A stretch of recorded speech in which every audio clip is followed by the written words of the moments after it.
Hi friends, welcome to my channel. ఈరోజు chicken fry ఈజీగా తక్కువ మసాలా వేసి ఎలా చేయాలో చూద్దాము. అందుకోసం నేను చికెన్ 500 గ్రామ్స్ తీసుకున్నాను.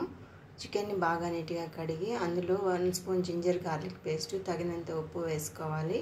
కొంచెం పసుపు, 1 స్పూన్ చిల్లీ పౌడరు, తరిగిన పచ్చిమిరపకాయలు ఒక 3 వేసుకోవాలి. కొంచెం ధనియాల పొడి వేసుకోవాలి.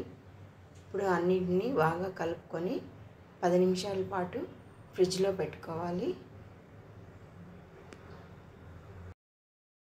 ఇప్పుడు ప్యాన్ పెట్టుకొని ప్యాన్లో కొంచెం దాల్చిన చెక్క, లవంగం మొగ్గ, కొన్ని మిరియాలు, 1 స్పూన్ జీలకర్ర, 1 స్పూన్ ధనియాలు వేసుకొని బాగా దూరగా వేయించుకోవాలి.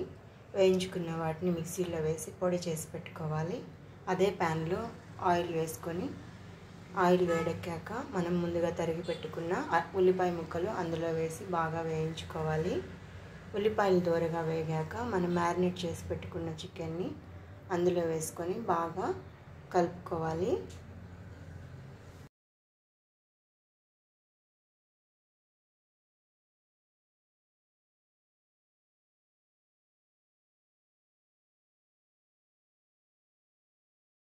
చికెన్ని కలుపుతూ ఫ్రై చేయాలి, లేకపోతే కింద అడుగు పట్టేస్తుంది. ఇప్పుడు 5 మినిట్స్ పాటు మూత పెట్టి ఉడికించుకోవాలి. ఇప్పుడు మూత తీసి చికెన్ అంతా బాగా కలుపుకోవాలి. ఆయిల్ అంతా వదిలేసింది కదా, ఇప్పుడు చికెన్ బాగా కుక్ అయిపోయింది.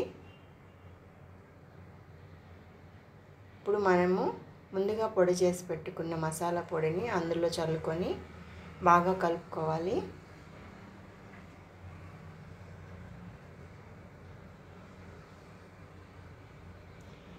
ఈ చికెన్ ఫ్రై పప్పులోకి, రసంలోకి చాలా బాగుంటుంది ఫ్రెండ్స్. అంతే, ఎంతో టేస్టీగా ఉండే చికెన్ ఫ్రై రెడీ. ఇప్పుడు కొంచెం లాస్ట్లో కొంచెం కొత్తిమీర చల్లుకొని బాగా కలుపుకోవాలి. అంతే ఫ్రెండ్స్, ఎంతో టేస్టీగా ఉండే చికెన్ ఫ్రై రెడీ.